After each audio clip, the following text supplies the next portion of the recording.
नमस्कार बच्चों।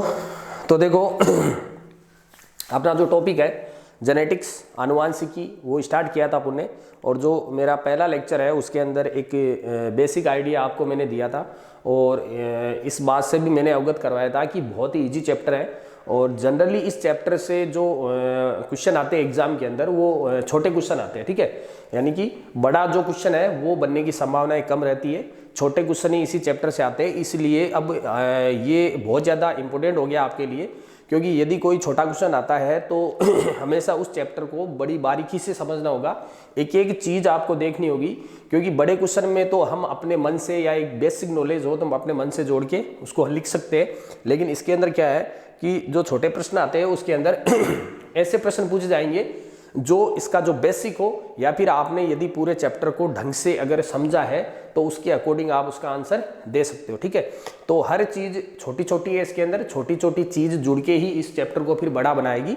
तो उसी हिसाब से आपको इस चैप्टर को देखना है। तो देखो हमने एक बेसिक आइडिया दिया था, कुछ टर्मिनोलॉजी बताई थी कि साहब जेनेटिक्स से आनुवांशिकी क्या होता है, या आनुवांशिकी के जनक कौन है, आनुवांशिकी का नाम किसने दिया था, बैटसन ने, और आनुवांशिकी के या फिर आनुवांशिकता का जो जनक है वो किसको बोला गया है, ग्रेगर जॉन मेंडल को, ठीक है।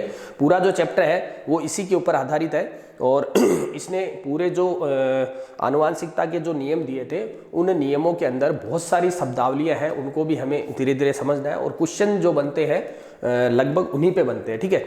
तो कुछ ऐसी चीज़ें मैंने बता दी थी आपको कि साहब आनुवांशिकी क्या होता है, आनुवांशिकता क्या होता है, वंशागति क्या होता है, लैंगिक जनन क्या होता है, विभिन्नताएं क्या होती है, ठीक है। और उसके अलावा मैंने मेंडलवाद समझाया था, जिसके अंतर्गत मेंडलवाद के अंतर्गत आप जो ग्रेगर जॉन मेंडल है उसका आपको जीवन परिचय देना होगा, जिसके अकॉर्डिंग उसका जन्म, उसकी मृत्यु, उसके अलावा उसके जो किए गए जो कार्य है, महत्वपूर्ण कार्य वो, ठीक है, और उसका जो जन्म स्थान है वो, उसके अलावा जो भी उसकी पत्रिकाएं छपी या फिर जो भी उसने नियम दिए थे या जिसके लिए वो फेमस हुआ था उसके बारे में आपको बताना है। तो वो चीज़ मैंने आपको बता दी थी। अब आगे हम बात करेंगे कि साहब मेंडल जो था उसने अपने जो प्रयोग किए थे वो प्रयोग एक पौधे के ऊपर किए थे, क्योंकि बचपन से ही वो अपने पिताजी को क्वेश्चन पूछता था कि ये जो पौधा है ये लंबा क्यों है, ये छोटा क्यों है, या फिर ये हरा क्यों है, ये पीला क्यों है, या फिर किसी पौधे के जो फूल है उनका रंग ऐसा क्यों है, इस पौधे के रंग फूल ऐसे क्यों है। तो ये जो क्वेश्चन थे, ये उसकी जो जिज्ञासा थी, ये आगे जाके फिर बाद में एक साइंटिस्ट के रूप में वो निखर के आई, और उसने सर्वप्रथम अपना जो प्रयोग किया था वो मटर के पौधे पे किया था। ऐसी बात नहीं, उससे पहले भी उसने कई प्रकार के जो पौधे हैं उन पे प्रयोग किया था, लेकिन वो छुपे हुए प्रयोग थे, और जो प्रयोग उसके सक्सेस हुए थे वो हुए थे मटर के पौधे पे। तो मेंडल ने जो पौधा लिया था, वो लिया था उद्यान मटर, ठीक है। यहाँ से स्टार्ट करते हैं कि मेंडल ने जो पौधा लिया था उद्यान मटर, जिसको हम क्या बोलते हैं, पाइसम सेटाइवम, इसका वैज्ञानिक नाम है पाइसम सेटाइवम, ठीक है, ओके। और इसके ऊपर 7 वर्षों तक उसने प्रयोग किए, और 7 वर्षों तक प्रयोग करने के बाद में उसने क्या किया कि 7 जोड़ी विपर्यासी लक्षणों के ऊपर उसने अध्ययन किया, और 7 आनुवांशिकता के 3 नियम दिए। तो अब देखो इसके अंदर एक अच्छा सा क्वेश्चन बनता है, छोटा सा, ठीक है। वो क्या बनता है कि जो मेंडल था, मैं क्वेश्चन के अकॉर्डिंग आपको बताऊंगा कि जो मेंडल था, मेंडल ने मटर का पौधा ही क्यों चुना। मेंडल जो था उस मेंडल ने मटर का जो पौधा है वो ही क्यों चुना, चयन क्यों किया, ठीक है। तो अपने जो प्रयोग थे वो प्रयोग पूरे करने के लिए मेंडल ने ये जो मटर का पौधा है वही को क्यों चुना, इसके पीछे क्या रीजन था, कि वो क्या सोचता था कि यदि इस पौधे को अगर वो चुनता है तो उसको क्या रिजल्ट मिल सकते हैं। तो मेंडल ने मटर के पौधे का चयन क्यों किया, इसके पीछे रीजन क्या था, देखो बता दूं। नंबर 1 क्वेश्चन आता है ये, ठीक है, और ये बड़े क्वेश्चन में भी आ जाता है, क्योंकि आपको 3-4 इसके आपको बताने पड़ेंगे इसको कारण कि मेंडल जो था उसने मटर का पौधा ही क्यों चूज किया। तो देखो सबसे पहली बात, 1 वर्षीय पादप, 1 वर्षीय पादप, ठीक है। अब देखो इसका क्या मतलब हुआ, 1 वर्षीय एनुअल प्लांट था। 1 वर्षीय पादप का मतलब ये है कि इसका जो जीवन काल है मटर के पौधे का वो 1 वर्ष का था। इसका मतलब ये हुआ कि 1 वर्ष यानी 365 दिनों के अंदर ये जो मटर का जो पौधा है वो अपने जीवन काल को पूरा कर लेता था, यानी कि जन्म लेता था और जो फल वगैरह या फिर जो बीज वगैरह है, फली वगैरह है वो देता था, और वो उसकी जो फली है वो नष्ट हो जाती थी और फिर दोबारा अपनी फली देता था। इस प्रकार से उसका जीवन काल खत्म हो जाता था। अन्यथा क्या है कि अगर मान लो कोई और पौधा लेता, जैसे आम का पौधा लेता, उसकी जो उम्र होती है बहुत लंबी होती है, 50 साल 60 साल, तो 50 और 60 सालों तक वो खुद ही जिंदा नहीं रह पाता या फिर वो इतने सालों तक प्रयोग नहीं कर पाता, तो एटलीस्ट उसको रिजल्ट नहीं मिलते। तो 1 साल का जो पौधा है वो 1 साल 365 दिनों तक उस पौधे का वो ऑब्जर्वेशन कर सकता है और जल्द ही फिर उसका निष्कर्ष निकाल सकता है। तो ये जीवन काल था 1 वर्षीय पादप, जिसके अंतर्गत क्या है, ये 2 बार अपनी जो फली है वो दे देता था और फिर नष्ट हो जाता था। तो ये एक बड़ा रीजन था कि मेंडल ने मटर के पौधे का चुनाव इसलिए किया क्योंकि मटर का जो पौधा है वो 1 वर्षीय होता है, अर्थात इसका जीवन काल 1 वर्ष का होता है, जिसके कारण क्या होता है कि कम समय के अंदर वो अत्यधिक हमारे को उसके जो प्रयोग है या उसके ऑब्जर्वेशन है या उसके जो लक्षण है वो हमारे को ऑब्जर्व में आ जाएंगे। ठीक है, दूसरा देखो, दूसरा कारण एनुअल प्लांट कह सकते हैं इसको, एनुअल प्लांट था। ओके, दूसरा था द्विलिंगी पादप। ठीक है, द्विलिंगी पादप जिसको हम बोलते हैं बाइसेक्सुअल प्लांट। देखो दोस्तों, द्विलिंगी पादप का मतलब क्या होता है कि जो पादप है, आपने छोटी क्लासों में पढ़ा होगा, 8th क्लास के अंदर भी ये दे रखा है कि जो पादप है वो 2 प्रकार के बताए गए। एक पादप होता है एकलिंगी, जनन के आधार पे ये पादप बताए गए। एक पादप होता है एकलिंगी पादप, ठीक है, यूनिसेक्सुअल। एक होता है द्विलिंगी पादप, ठीक है, या इसको हम ये भी कह सकते हैं, उभयलिंगी भी कह सकते हैं। तो अब इसका मतलब क्या होता है कि एकलिंगी जो पादप होता है वो पादप ऐसा होता है जिसके अंदर केवल एक ही प्रकार का लिंग हो, अर्थात जनन क्रिया संपन्न करने के लिए यदि किसी पादप के अंदर पृथक रूप से एक ही प्रकार का लिंग हो, चाहे तो वो पादप नर हो चाहे वो पादप मादा हो, अर्थात यदि कोई पादप नर होता है तो उसमें एक ही प्रकार का लिंग होगा, जो क्या होगा, नर का युग्मक। ठीक है, यानी नर युग्मक ही होंगे, उसके अंदर जो बनने वाले जो युग्मक है वो क्या होंगे, नर के होंगे। और एक पादप ऐसा होगा जिसके अंदर मादा युग्मक होंगे, अर्थात वो मादा पादप कहलाएगा। ठीक है, तो ये पृथक पृथक यदि है तो वो तो कहलाएंगे एकलिंगी पादप, उसमें एक ही प्रकार का लिंग पाया जाता है जनन प्रक्रिया के लिए। और एक होता है द्विलिंगी पादप, अर्थात एक ही पौधे पर दोनों प्रकार के लिंग उपस्थित होना, अर्थात किसी एक पर्टिकुलर पादप को आप देखते हो तो उसको आप स्पेशली उसको ना तो नर पादप बोल सकते हो ना ही फीमेल, अर्थात ना मेल प्लांट बोल सकते हो ना उसको फीमेल प्लांट। वो दोनों ही प्लांट होगा जिसके अंदर मेल और फीमेल, नर और मादा दोनों प्रकार के युग्मक बनेंगे। ठीक है, तो ये जो मटर का जो पौधा था ये द्विलिंगी पादप था। इसका मतलब क्या था, इसी पादप के अंदर पुंकेसर भी थे और इसी पादप के अंदर अंडाणु भी थे या अंड कोशिका भी थी। ठीक है, तो अब इस द्विलिंगी का उसको क्या फायदा मिल सकता था, कैसा, द्विलिंगी जो पादप होता है उसके अंदर स्वपरागण की प्रोसेस हो सकती है। स्वपरागण, एक वर्ड और आया है यहाँ पे, द्विलिंगी पादप के अंदर एक वर्ड आया है स्वपरागण, जिसको हम सेल्फ पोलिनेशन बोलते हैं, सेल्फ पोलिनेशन। ठीक है, स्वपरागण का मतलब होता है परागण, आपने पढ़ रखा है, ये वर्ड बहुत इंपॉर्टेंट है। और इसका मतलब क्या होता है, परागण। परागण का मतलब आप जानते हो कि कोई भी पादप है, ये जो टर्मिनोलॉजी है ये पादपों के लिए यूज करते हैं। ठीक है, जीवों के लिए ये टर्मिनोलॉजी यूज नहीं होगी, मैं पादपों की बात कर रहा हूं। तो पादपों के अकॉर्डिंग ये जो परागण की जो प्रोसेस है वो जनन प्रक्रिया के अंदर यूज में आती है। उसमें क्या होता है कि नर पादप जो होता है उस नर पादप के अंदर जो नर युग्मक होते हैं वो होते हैं पुंकेसर। ठीक है, और जो मादा पादप होता है, अर्थात जिसके अंदर मादा के लक्षण होते हैं, वो पादप होता है उसके अंदर होते हैं क्या, अंडाशय या अंड कोशिका। ठीक है, तो उसमें क्या होता है कि किसी पादप के जो परागकण है या पुंकेसर, सॉरी, किसी पादप के जो पुंकेसर होते हैं उन पुंकेसरों के अंदर बनने वाले जो नर युग्मक है उनको हम बोलते हैं परागकण। ठीक है, जो हवा के अंदर उड़ते हुए दिखाई देते हैं, व्हाइट कलर के होते हैं। ठीक है, तो वो होते हैं परागकण, जिनको हम नर युग्मक बोल सकते हैं। ठीक है, यहाँ पे मैं बता दूं, परागकण, यहाँ पे मैं लिख रहा हूं परागकण, ये एक प्रकार के क्या है, पादपों के नर युग्मक है। ठीक है, पादप की बात कर रहा हूं। और एक होता है अंडाशय, और अंडाशय के अंदर हम ये मान दो अंड कोशिका। ठीक है, तो अंड कोशिका जिसको हम क्या बोलेंगे, मादा युग्मक। ठीक है, तो क्या होता है कि कोई भी पादप होता है, उस पादप के जो पुंकेसर के अंदर बनने वाले नर युग्मक अर्थात परागकण जो होते हैं, वो यदि मादा की जो वर्तिकाग्र है, मादा जो पादप होता है उसके अंदर जो पुष्प होता है, पुष्प के अंदर तुमने देखा होगा वर्तिका और वर्तिकाग्र होते हैं, उसके अंदर फिर अंडा से उसके अंदर क्या मिलता है, जो अंड कोशिका होती है वो पाया जाता है। तो मादा जो मादा पादप है, उस मादा पादप की वर्तिकाग्र पर स्थानांतरित होने की जो प्रक्रिया है वो कहलाती है परागण।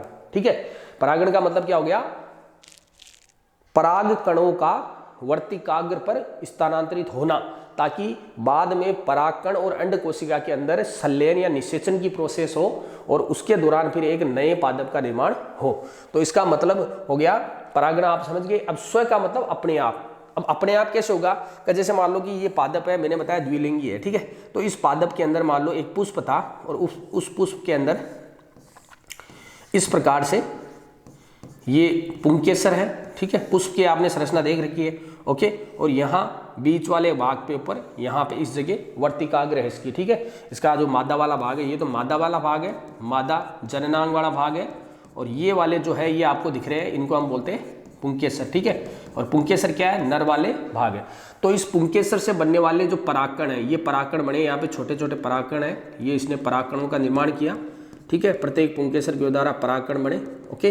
अब ये जो परागकण है उनको कहीं दूसरी जगह जाने की जरूरत नहीं है, इसी पुष्प की जो ये वर्तिकाग्र है, मादा वाला जो भाग है, इसके ऊपर ये क्या हो जाएंगे, ट्रांसफर हो जाएंगे। और ट्रांसफर होने के बाद में फिर बाद में यहाँ पे एक पराग नलिका बनती है, पराग नलिका बनने के बाद में ये आगे की ओर जाते हैं, यहाँ पे फिर अंड कोशिका से मिलके एक नए पुष्प का निर्माण करते हैं, ठीक है।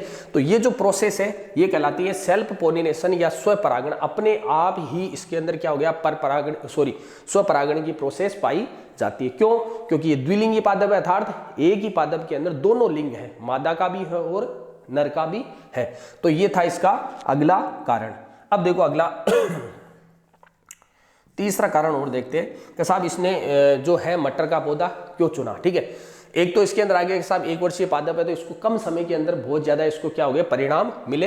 एक था द्विलिंगी पादप है, तो इस द्विलिंगी पादप होने के कारण इसके अंदर स्वपरागण की प्रोसेस होती है।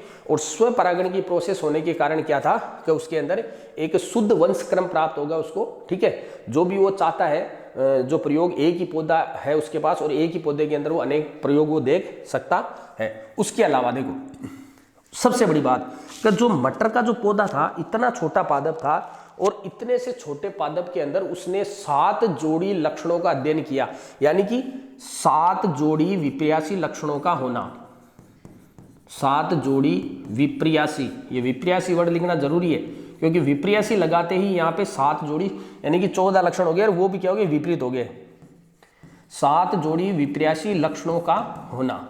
सबसे बड़ी बात यह थी कि इतने से छोटे से पादप में जो 1 वर्षीय जीवन काल में रहता है और जो द्विलिंगी पादप है, उस पादप के अंदर उसको एक साथ 7 जोड़ी अर्थात 14 लक्षण अध्ययन करने को मिले, तो फिर वो अवश्य इसी पादप को वो चुनेगा। क्योंकि कम समय के अंदर अत्यधिक लक्षण, कम समय के अंदर एक छोटे से पादप के द्वारा अत्यधिक जो लक्षण है उनका हमारे को अध्ययन करने को मिल रहा है, प्रयोग करने को मिल रहा है, तो अवश्य वो इसी पादप का चयन करता, ठीक है। तो 7 जोड़ी उसने विपर्यासी लक्षण उसके अंदर देखे थे, इसीलिए उसने क्या किया, इसी पौधे को चुना।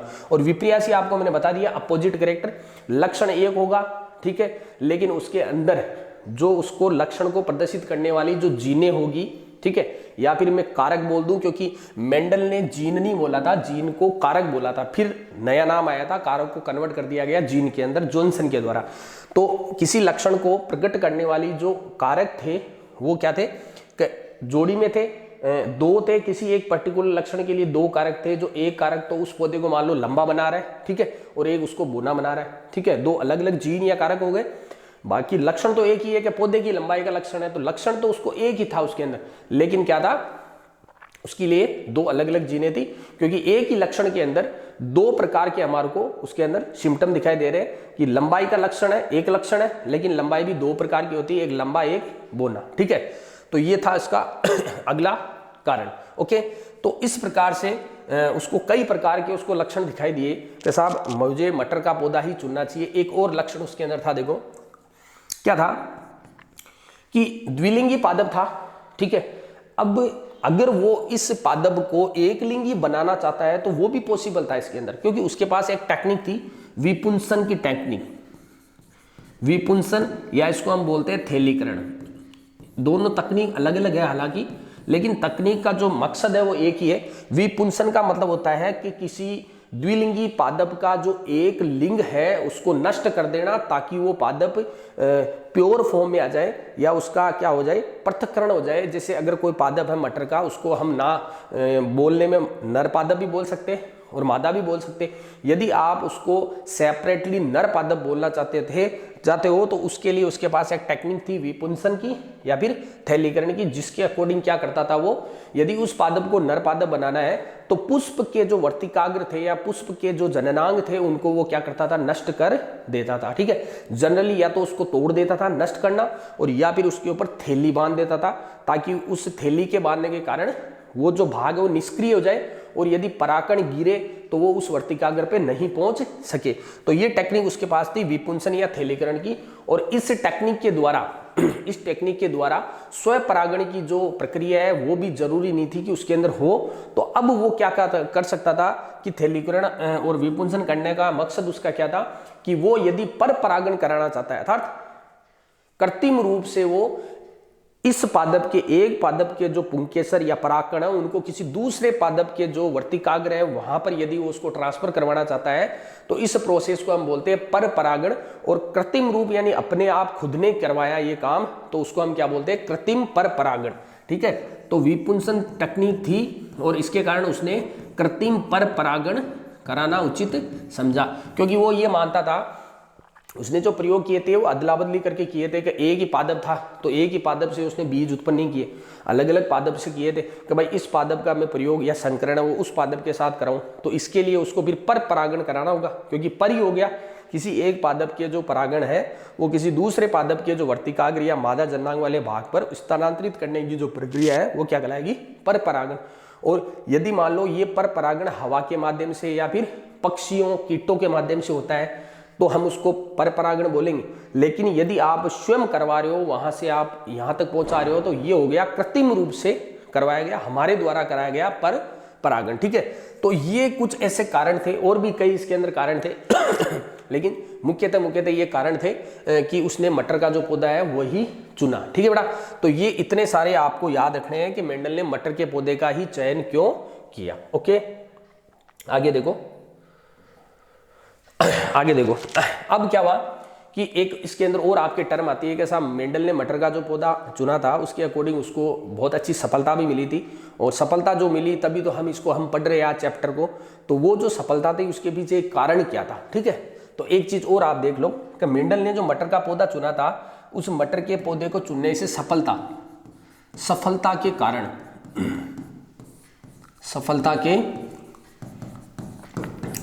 ठीक है। देखो वास्तविकता में आपको बता दूं दोस्तों कि मेंडल सफल हुआ था अपने मन में, लेकिन पूरे प्रयोग होने के बाद में वो निराश हो गया था। क्यों हो गया था? क्योंकि उसको जो सफलता मिली वो उसके खुद के लिए थी, वो दुनिया के सामने नहीं आ पाई थी और अंततः वो मर चुका था। ठीक है, 6 जनवरी सन 1882 के अंदर उसकी मृत्यु हुई थी। उससे पहले तक उस व्यक्ति ने अपने जो प्रयोग किए थे या अपनी जो संतुष्टि थी इस मटर के पौधे की कि मैंने इतने प्रयोग कर चुका हूं और मेरे जो प्रयोग है वो बिल्कुल एकदम सही है, इन प्रयोगों को वो पब्लिक के सामने नहीं ले पाया था। ठीक है, ये जो प्रयोग है उसके मरने के बाद में, यहां तक कि लगभग प्रयोग होने के बाद में 35 साल तक ये प्रयोग दबे रहे, ये छिपे रहे, और 35 साल बाद में इन प्रयोगों को पब्लिक के सामने लाया गया और तब से ये फिर बाद में हम मेंडल को मानते हैं। हालांकि उस व्यक्ति को ये पता नहीं है कि मैं इतना फेमस हो चुका हूँ या मेरे जो प्रयोग है इतने ज़्यादा प्रभावशाली है कि आज हमारे नाम पे पढ़ा जाता है। तो उसके सफलता के जो कारण थे वो हमने बनाया कि उसको सफलता क्यों मिली, उसने ऐसा क्या किया कि वो सफल हो गया। तो वही चीज़ है कि साहब एक तो क्या था, 1 वर्षीय पादप था, तो उसने एक कम समय के अंदर वो क्या कर सकता था, कम समय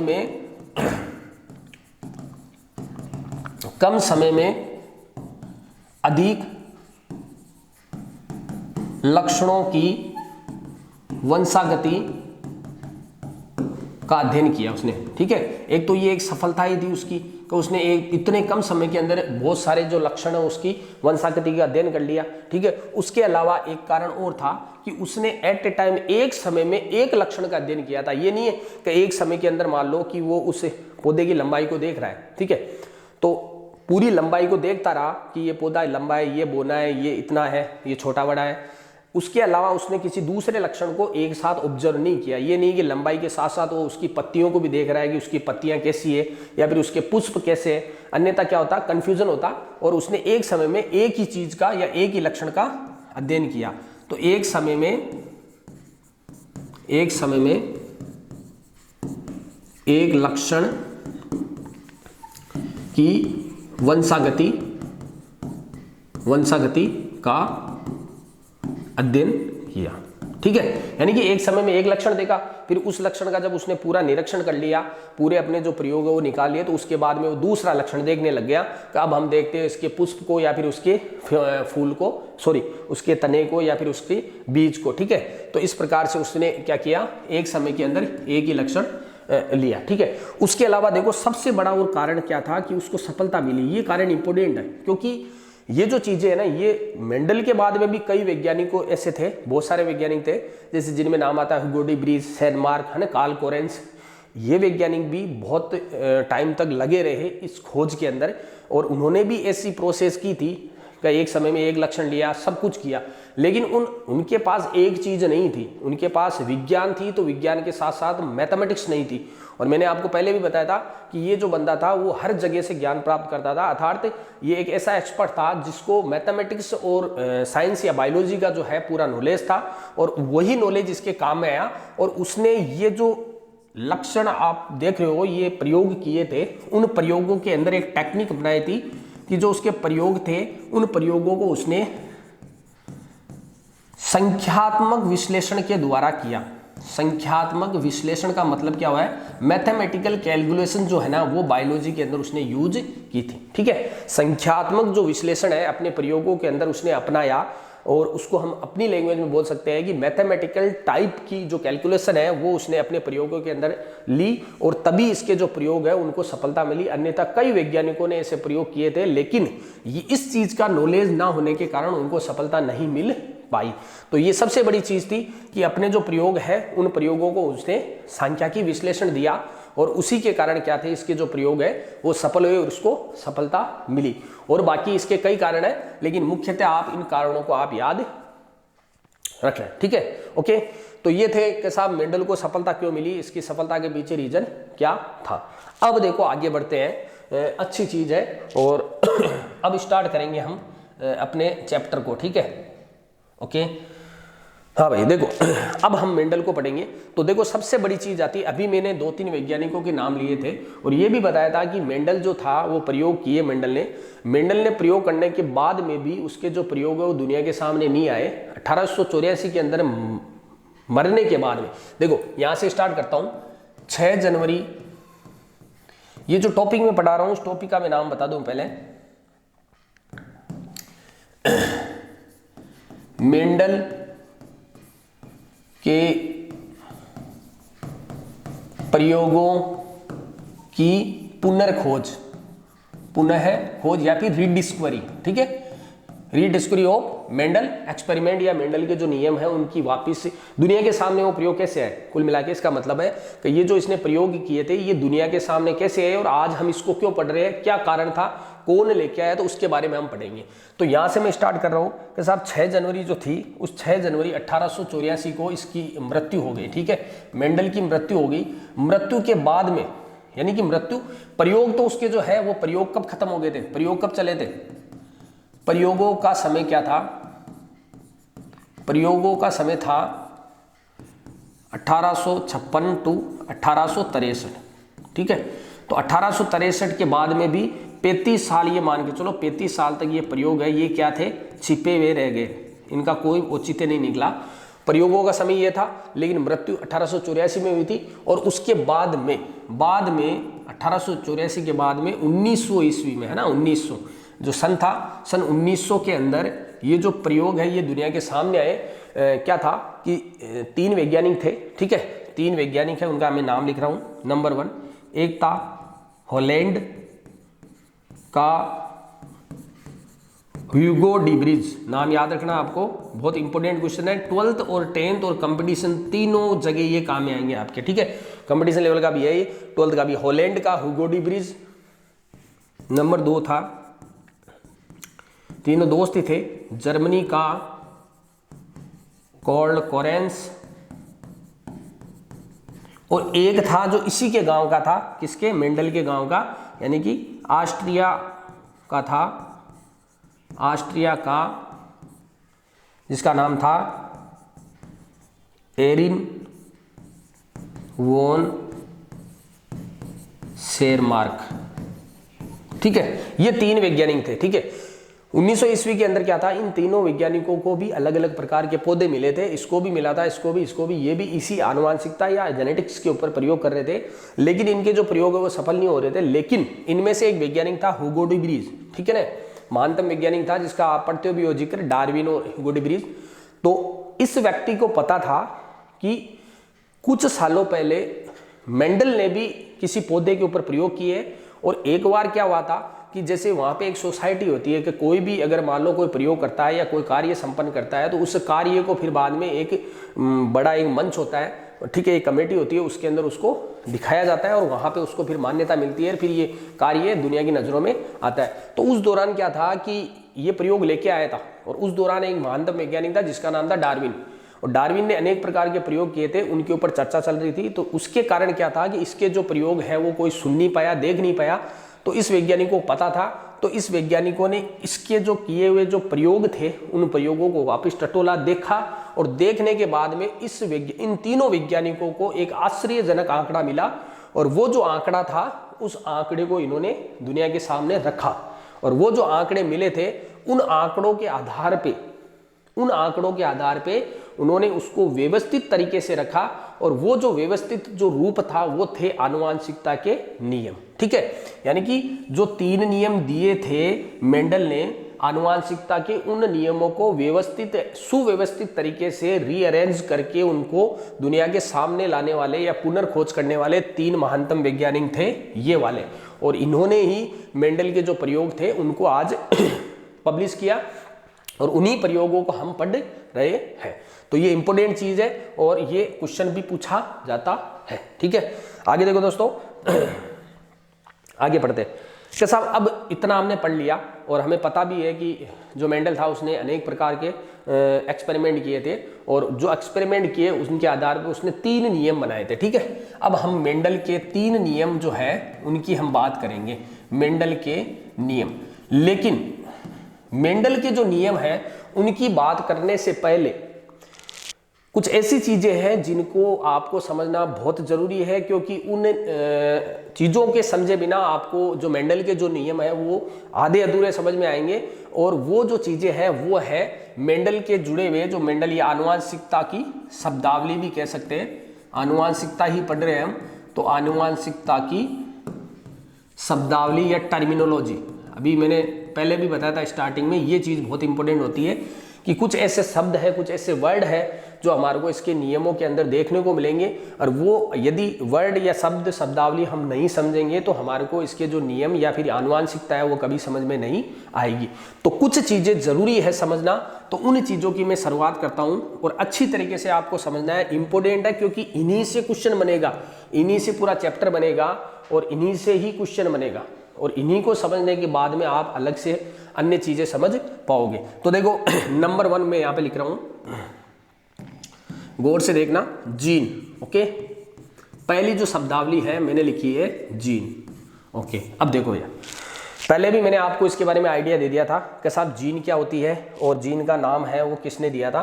तो एक बार फिर बता देता हूं मैं आपको कि साहब जीन जो है वो हम बोलते हैं, और हम जो बोलते हैं वो जॉनसन नामक वैज्ञानिक ने, जॉनसन, कई जोहनसन भी लिखते हैं, जॉनसन वैज्ञानिक था, जॉनसन ने जीन शब्द दिया। ठीक है, जीन शब्द, केवल जीन शब्द दिया था, बाकी बताया नहीं था क्या होती है, जीन शब्द दिया। ओके, अब यही जो जीन है, ये वाली जो जीन है, इसको मेंडल क्या बोलता था, कारक, फैक्टर। ठीक है, इसको क्या बोलता था, कारक। ये कौन बोलता था, मेंडल यूज करता था इसके लिए, मेंडल।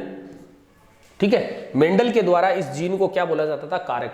यानी कि इसके जो प्रयोग थे उन प्रयोगों के अंदर कहीं पे भी जीन का कोई जिक्र नहीं किया गया है, लेकिन उसके समरूप जो चीज है कारक, वो मेंडल के द्वारा यूज की गई है। ठीक है, अर्थात जो हम चीज अब बोलेंगे पढ़ेंगे आगे, जहां जहां मैं जीन का नाम लूंगा वहां वहां मेंडल के जो थे, क्योंकि मैं पूरी चीजें मेंडल की बता रहा हूं तो मैं अपनी तरफ से उसको जीन बोलूंगा, लेकिन वहां पे मेंडल ने क्या यूज किया था, कारक यूज किया था। ठीक है, इसका मतलब जो सिम्टम जीन के वही सिम्टम क्या होते हैं, कारक के होते हैं। ठीक है, अब देखो ये चीज पता लग गई कि साहब जीन जो होती है उसका नाम जॉनसन ने दिया था और मेंडल ने इसके लिए कारक जो शब्द है वो यूज में लिया था। अब इसकी बेसिक जो परिभाषा या लक्षण जो हमारे को वो पता है कि जीन क्या होती है, कि साहब ये आनुवांशिकता की सबसे छोटी इकाई होती है। आनुवांशिकता की सबसे छोटी इकाई, ओके आ गया। ठीक है, उसके अलावा आनुवांशिकता की सबसे छोटी इकाई होती है, आपको पहले मैंने बताया था, और ये होती है क्यों, क्योंकि जो जीन होती है वो जीन ही किसी भी पर्टिकुलर लक्षण को निर्धारित करने वाली इकाई होती है। कोई भी यदि लक्षण आपको दिखाई दे रहे हैं, एक पीढ़ी से दूसरी पीढ़ी में कोई लक्षण जा रहे हैं, तो इसका मतलब क्या है कि जीनी संरचना या फिर जीन के द्वारा वो लक्षण स्थानांतरित हुए हैं, तो इस कारण इसको हम आनुवांशिकता की सबसे छोटी इकाई मानते हैं। और एक और कह सकते हैं, क्योंकि आनुवांशिकता की जो इकाई है या आनुवांशिक चीजें जो है हम किसको मानते हैं, जीन, जीन के बाद में हम मानते हैं डीएनए, और डीएनए के बाद में हम मानते हैं गुणसूत्र को। ठीक है, तो गुणसूत्र जो है वो सबसे बड़ी इकाई है और उसके नीचे होता है डीएनए और उसके नीचे होता है जीन, अर्थात group of gene is called DNA. यानी कि जो डीएनए होता है वो क्या होता है, बहुत सारी जीनों का ग्रुप होता है। तो जीनों के ग्रुप के दौरान या जीनों के समूह से क्या बना, डीएनए, और डीएनए के समूह से फिर क्या बनती है, गुणसूत्र बनते हैं, क्रोमोसोम कहते हैं उसको। ठीक है, तो ये आनुवांशिकता की सबसे छोटी इकाई। ओके, अब एक चीज, इसी को हमने लक्षण को परिभाषा या इसका लक्षण बता दिया कि आनुवांशिक जो लक्षण होते हैं उनकी वंशागति कौन करता है, जीन। ठीक है, तो यहां पे लिख देता हूं आनुवांशिक लक्षणों की वंशागति। ठीक है, यानी कि लक्षणों का एक पीढ़ी से दूसरी पीढ़ी में जो स्थानांतरण है वो किसके द्वारा होता है, इस जीन के द्वारा। इसका मतलब जीन जो है वो एक कैरियर है, एक माध्यम है, और उसी माध्यम के द्वारा एक पीढ़ी से दूसरी पीढ़ी में लक्षणों का आदान प्रदान होता है। तो ये था एक ऐसा वर्ड जीन, और इसके कारण हम आगे की जो चीजें आनुवांशिकता को हम पढ़ पाए। एक चीज यहां पे मैं और बता दूं कि अकॉर्डिंग टू मेंडल, ठीक है, अकॉर्डिंग टू मेंडल उसने कोई भी पर्टिकुलर जो लक्षण लिया था उस लक्षण को प्रभावित करने के लिए उसने जोड़ी में जीन ली थी, अर्थात किसी एक लक्षण को प्रकट करने के लिए जो जीन पाई जाती है वो क्या होती है, जोड़ी में होती है। हमेशा याद रखना, किसी एक लक्षण के लिए जो जीन है वो क्या होती है, जोड़ी में होती है। अर्थात जैसे कोई भी पर्टिकुलर लक्षण, मान लो मैं बात करता हूं लंबाई की बात करता हूं, ठीक है, तो लंबाई को लक्षण को प्रकट करने के लिए दो जीनें एक साथ होगी, जैसे ये टी और टी।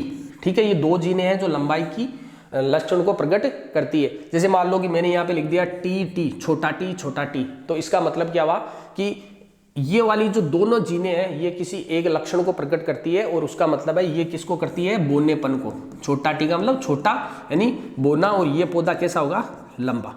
तो किसी भी लक्षण को प्रकट करने के लिए या शो करने के लिए हमारे पास जो जीन है वो क्या होगी, जोड़ी में होगी। ठीक है, तो ये थी पहली शब्दावली। ओके, आगे देखो और भी है, बहुत सारी है ये। देखो दूसरी है युग्म विकल्पी। अच्छा वर्ड है युग्म विकल्पी, कई जगह काम में आएगा, जिसको एलिलोमॉर्फ, ठीक है, एलिलोमॉर्फ और एलील। ओके, हिंदी में भी इसको हम क्या बोल देते हैं, एलील। ये चीज है अगली टर्मिनोलॉजी। ठीक है, देखो ये क्या होता है युग्म विकल्पी, इस वर्ड से यहाँ पे अपन को शो हो रहा है युग्म विकल्पी, यानी एक युग्म होता है और उस युग्म के अंदर विकल्प होते हैं। ठीक है, अभी जो मैंने आपको जीन के बारे में या फिर कारक के बारे में बताया था वही चीज है कि कोई भी जो लक्षण होता है उस लक्षण के लिए विकल्प रहता है, उसके पास युग्म रहता है, और उस युग्म के अंदर विकल्प रहता है, एक दो विकल्प के साथ, या तो ये जीन या फिर ये जीन। जैसे मान लो कि मैं ये कहता हूं कि लंबाई की एलील बताओ या जीन बताओ। ठीक है, एलील बताओ, तो यहाँ पे पहले बताओ लंबाई के लिए जो जीने होगी वो कितनी होगी, 2 होगी। जैसे मान लो यहाँ पे मैंने लिख दिया ये, ठीक है, तो ये 2 जीने। अब ये इसके अंदर एलील क्या होगा, इसके अंदर एलील क्या है, सिंपल एक युग्म है ये पूरा। इस युग्म के अंदर विकल्प है कौन सा, ये और ये, या तो ये या फिर ये, कोई सा भी विकल्प। अगर मैं ये कहता हूं कि ये मान लो ये है एक लक्षण के लिए जीन, तो यहाँ पे 2 जीने, तो 2 जीनों के लिए विकल्प क्या है इसके अंदर हमारे पास, या एलील क्या है, या तो फिर ये वाली है जो लंबेपन को लक्षण को प्रकट करती है, और या एलील क्या हो गया, ये हो गया। कुल मिला के सिंप्लीफाई में अगर बताऊं तो कोई एक जो जीन है वो क्या कहलाती है, उसका एलील या फिर युग्म विकल्पी कहलाती है। ठीक है, तो ये चीज आगे आपको और समझ में आ जाएगी ढंग से। अभी फिलहाल इतना ही देखो इसके अंदर। ओके, तो ये था हमारा दूसरी शब्दावली। ठीक है, अब देखो अगली चीज, अगली शब्दावली देखो, ये बहुत इंपॉर्टेंट है बेटा, इसी से क्वेश्चन आते हैं, ध्यान रखना इस चीज को। ओके, अब अगली जो शब्दावली है वो हम पढ़ेंगे। जीन आपने पढ़ लिया, ठीक है, और जीन के बाद में आपने एलील भी पढ़ लिया। अब हम जो उसके प्रयोग थे उन प्रयोगों के अंदर ये जो वर्ड है वो आपके काम में आएंगे। अगला जो मैं देख रहा हूं वो है समयुग्मजी। समयुग्मजी, ठीक है, ओके, समयुग्मजी जिसको एलोट्रोपी कहते हैं। तो देखो समयुग्मजी का मतलब क्या होता है, यहाँ पे ये टर्मिनोलॉजी है समयुग्मजी। सम यानी समान, युग्मजी का मतलब युग्म, समझ गए होंगे आप कि 2 व्यक्ति हैं, उनको आप समान 2 व्यक्तियों को यदि आप खड़ा कर देते हो, या कोई 2 चीजें एकदम समान है, तो हम ये बोलेंगे कि ये समयुग्मजी है। युग्म में है लेकिन दोनों समयुग्मजी है। अर्थात किसी एक लक्षण को प्रकट करने वाली जो जीन होती है, जो जीनें होती है, वो क्या होगी, समान होती है, तो हम इसको हम क्या बोलते हैं, समयुग्मजी। जैसे एग्जाम्पल के थ्रू समझाता हूं, डेफिनेशन आप बुक के अंदर भी पढ़ सकते हो, लेकिन एग्जाम्पल के थ्रू, जैसे मैंने ये लिखा यहाँ पे टी और टी, मैंने बताया किसी एक लक्षण को प्रकट करने के लिए 2 जीने होनी चाहिए, 2 जीने हैं। ठीक है, एक लक्षण कौन सा प्रकट होगा, ये लंबाई का लक्षण है। ठीक है, लंबाई का लक्षण है, और लंबाई का लक्षण इसके अंदर क्या शो हो रहा है कि ये वाला जो पौधा है, जैसे मान लो ये एक पौधा है पर्टिकुलर जिसमें ये 2 प्रकार की जीने हैं, तो ये जो पौधा है ये कैसा होगा बताओ भैया, लंबा होगा। ठीक है, ये पौधा कैसे होगा, लंबा होगा। लेकिन इस पौधे को हम इस लंबे के साथ साथ हम एक नाम और देंगे कि साहब ये समयुग्मजी लंबा पादप है। समयुग्मजी, युग्मजी लंबा पादप है। ओके, ये मतलब। अब मैंने यहाँ पे समयुग्मजी लंबा पादप क्यों बोला, दोनों जीने समान है और लंबा पादप है। ठीक है, क्योंकि यहाँ पे एक पौधा और देखते हैं, एक पौधा ऐसा है जिसके पास ये वाली 2 जीने हैं। ठीक है, इसको भी मैं बोलूंगा लंबा पौधा।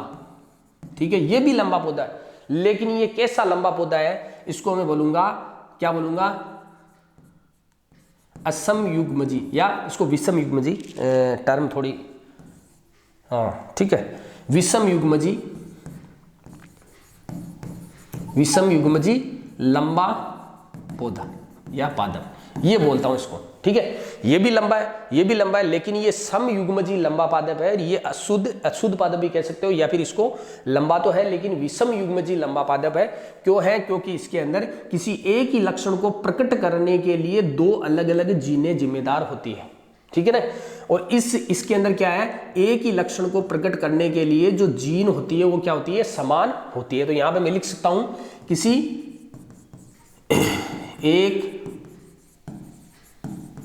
लक्षण को प्रकट करने वाली जीनें समान होती है, समान होती है। अर्थात यहां पे जो वंशागति होगी, या फिर किसी भी लक्षण को आगे ट्रांसफर करेंगे तो जो वंशागति होगी, किसी भी लक्षण की जो वंशागति होगी, उस लक्षण को कंट्रोल करने के लिए क्या होगी, समान प्रकार की जीनें जिम्मेदार होगी। अर्थात एक लक्षण को प्रकट करने के लिए समान प्रकार की जीनें जो है वो क्या होती है, भाग लेती है। तो इसको हम क्या बोलेंगे, समयुग्मजी पादप। ठीक है, आगे चौथी क्या थी, विषमयुग्मजी, ये मैंने समझा दिया आपको पहले से इसी में। ठीक है, ओके, देखो हेटेरोजाइगस, देखो विषमयुग्मजी का मतलब क्या होता है, यहां पे मैंने ये समझा दिया। ये वाला जो एग्जांपल है क्या शो कर रहा है, विषमयुग्मजी। ठीक है, क्योंकि किसी एक ही लक्षण को प्रकट करने के लिए दो असमान जीनें भाग लेगी। किसी एक लक्षण को प्रकट करने के लिए लक्षण एक ही है लंबाई का, लंबा है पादप, लक्षण दिख रहा है, लेकिन जीनें कौन सी है, दो प्रकार की जीनें इसके अंदर भाग ले रही है। कौन सी वाली, एक तो ये जीन और एक ये जीन। दिखने में हमारे को दो अलग अलग प्रकार की जीनें दिख रही है। यदि मान लो मैं पर्टिकुलर इन जीनों की बात करूं कि साहब कौन सी दिख रही है, एक तो ये जीन दिख रही है और एक ये जीन दिख रही है, तो भाई वास्तव में अगर इन दोनों की अलग से हम अध्ययन करें तो वास्तव में ये वाली जो जीन है ना, ये वाली जीन पादप को लंबा ही बनाती है, ठीक है ना, और ये वाली जो जीन है ये हमेशा पादप को बोना ही बनाती है। लक्षण तो ये है इन दोनों जीनों के, वास्तव में तो लक्षण ये है कि ये पादप को लंबा बनाएगी, ये पादप को बोना बनाएगी, लेकिन उसके बावजूद भी पादप लंबा बना, तो ये नियम यही तो है उसका। आगे हम समझाएंगे इसको कि ऐसा क्यों हो रहा है। तो इसीलिए मैं इसको कह रहा हूं दो अलग अलग जीने अर्थात विषम युग्मजीव पादप है। इसका मतलब क्या हुआ कि ये वाली जो जीन है ये लंबेपन का लक्षण रखती है, ये वाली जीन बोनेपन का रखती है, उसके बावजूद भी जो पौधा है वो लंबा हुआ। इसका मतलब ये जो लक्षण है ये क्या हो गया, अप्रभावी हो गया, ये दिखाई नहीं दिया या ये लुप्त हो गया और पौधा जो है वो कैसा हो गया, लंबा हो गया। लेकिन लंबा जो पादप है वो अशुद्ध लंबा पादप है, लंबा तो है, उसकी लंबाई तो है, लेकिन अशुद्ध लंबा है। क्यों, क्योंकि उस लक्षण को प्रदर्शित करने के लिए उसके पास क्या है, दो अलग अलग प्रकार की जीने है, अर्थात वो पादप कैसा होगा, विषम युग्मजीव पादप होगा। ठीक है, तो ये थी अपनी अलग शब्दावली। ओके, आप उसका जो है कर लेना कितने नंबर पे है। अगला जो है जैसे पांचवी जो शब्दावली है वो मैं बता दूं आगे।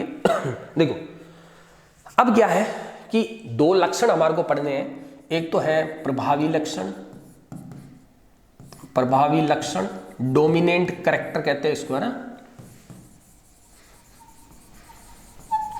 डोमिनेंट ट्रेड्स या फिर कैरेक्टर बोल दो, ठीक है, डोमिनेंट कैरेक्टर या डोमिनेंट ट्रेड्स, ठीक है, प्रभावी लक्षण। ओके, अभी मैंने जो एग्जांपल लिया था सब चीजें उसी से जुड़ी हुई है कि साहब मैंने ये बोला था कि वो जो पादप बना था विषम युग्मजीव एक पादप बना था ये वाला, और इसको मैंने क्या बोला, लंबा बोला।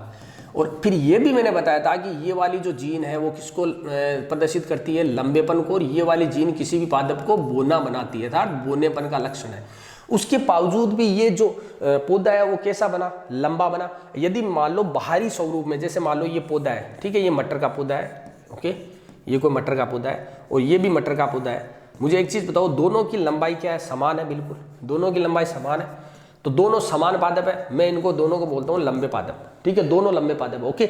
लेकिन यदि अंदर से मैं देखूं, इसकी जो आनुवंशिक संरचना का मैं अध्ययन करूं, या अगर मान लो कि मैं वैज्ञानिक हूं और मुझे पता है कि इस पादप के अंदर इस लंबेपन को प्रदर्शित करने वाली जो जीनें थी वो कौन सी थी, तो मैंने ये पाया कि इसके अंदर जो जीनें थी वो तो थी ये वाली, ठीक है, और इस पादप के अंदर जो जीनें थी वो थी ये वाली। वास्तविक संरचना तो यही कहती है।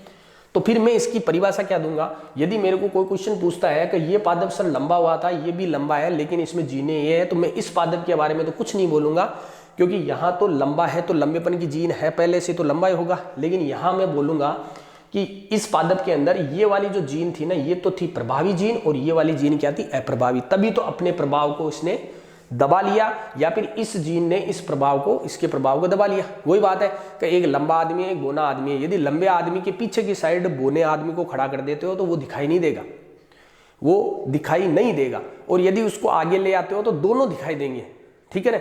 लेकिन यहाँ पे क्या हो रहा है कि उस लंबे आदमी को बोने, यानी लंबी जीन के पीछे बोनेपन की जीन है, तो वो दिखाई नहीं दे रही है, पादप लंबा ही दिखाई दे रहा है, ठीक है। तो इसका मतलब यहाँ पे प्रभावी कौन हुआ, एक लंबा आदमी प्रभावी हुआ और बोना आदमी क्या हो गया, अप्रभावी हो गया।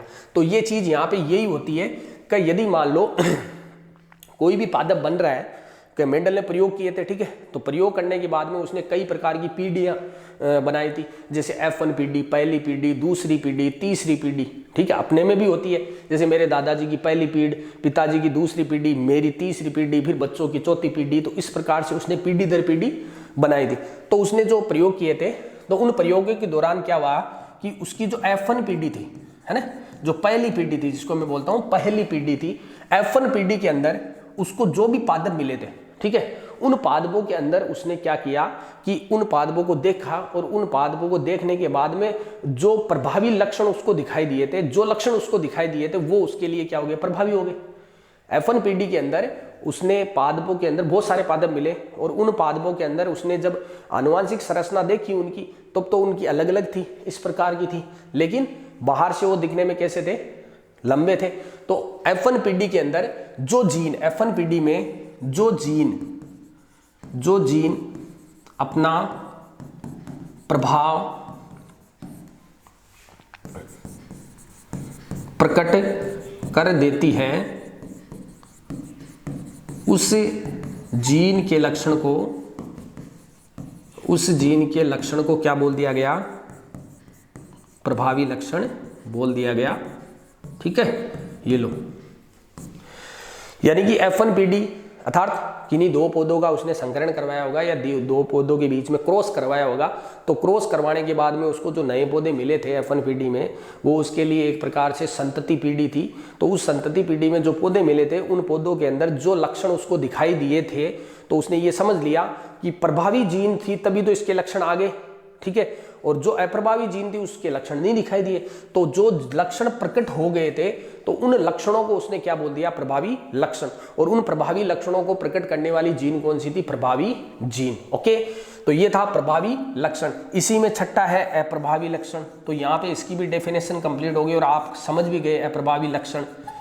ये की ये परिभाषा वापिस, F1PD में जो जीन अपना प्रभाव प्रकट नहीं कर पाई, तो उस जीन के जो लक्षण थे या उस जीन के कारण जो लक्षण जो अप्रभावी रह गए या जो दिखाई नहीं दिए या जो दब गए, उन लक्षणों को क्या बोला गया, अप्रभावी लक्षण। ठीक है, इसमें अगर मैं एग्जांपल लेता हूं, जैसे एग्जांपल अगर लेता हूं मान लो, तो बताओ प्रभावी लक्षण कौन से होंगे, लंबेपन के लक्षण होंगे।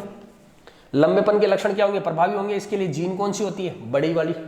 ठीक है, और इसको अगर मैं परिभाषा बोल दूं कि F1PD में जो जीन अपना प्रभाव प्रकट नहीं कर पाई, अर्थात उस जीन के द्वारा प्रकट होने वाले जो लक्षण है वो प्रकट ना हुए या फिर वो दब गए, ठीक है, संदमित हो गए, तो इस प्रकार के लक्षण को क्या बोलूंगा, अप्रभावी लक्षण बोलूंगा। और इसके लिए मैं अगर एग्जांपल लेता हूं तो बताओ अप्रभावी लक्षणों की जो जीन है वो कौन सी होगी, छोटी वाली जीन ही है।